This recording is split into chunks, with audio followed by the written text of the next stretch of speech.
So, recently Nickelodeon aired the SpongeBob Season 9 finale, Goodbye Krabby Patty.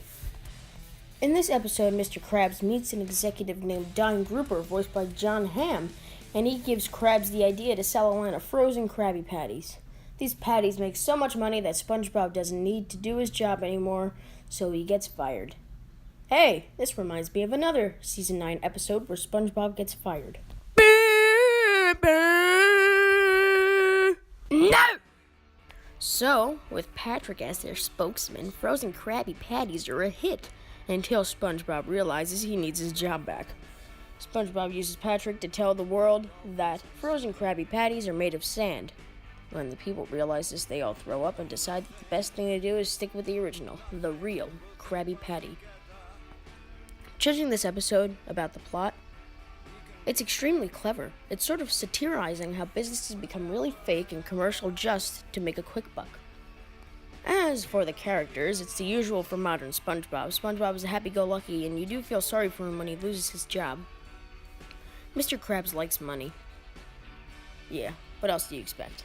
Squidward, however, in this episode is really different. He actually cares about his job and is sad when he gets fired. He desperately wants his job back, which is a weird change of pace. Patrick is extremely rich and famous, and guess what? He's great. He never gets mean or snobby. He starts to miss his friend, and it's pretty genuine. Hold on, I'm gonna watch the new SpongeBob review soon. Okay, I'm back. It's on break.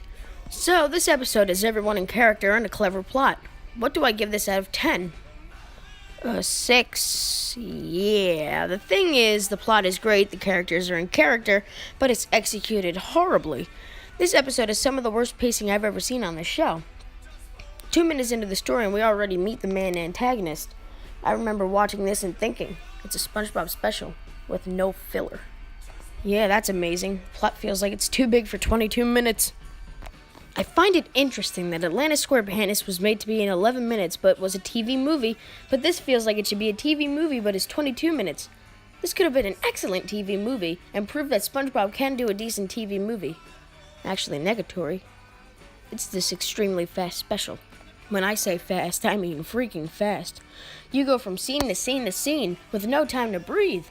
There are next to no jokes in this episode. Remember Christmas Who? That had an interesting plot, but great jokes in between. This has almost no comedy. Goodbye Krabby Patty gave us teasers that made us expect something extremely epic, but this is just not. Speaking of the teasers, check out my videos analyzing them. So, Goodbye Krabby Patty had a great plot, but some of the worst pacing I've ever seen. Is it the worst SpongeBob special? Aw, hell no. But this is definitely not good, which is a shame because we were all expecting something crazy and wacky that said goodbye to Krabby Patties. But what we got was just plain not good. It was trending on Twitter. Yeah, but for a stupid reason. Some kelp for brains thought that the show was ending because of the goodbye Krabby Patty thing. Meanwhile, there are scheduled shows to be released at the point of releasing this video tomorrow. Read before you tweet, you barnacle brains. It's even more sad that the hype for this inspired 2 of my videos, one of them reaching over 40,000 views as we speak. Well, that's my thoughts on this episode. Smarts1012 signing off saying, goodbye, see you later, so long. What? What do you mean I wasn't in the episode?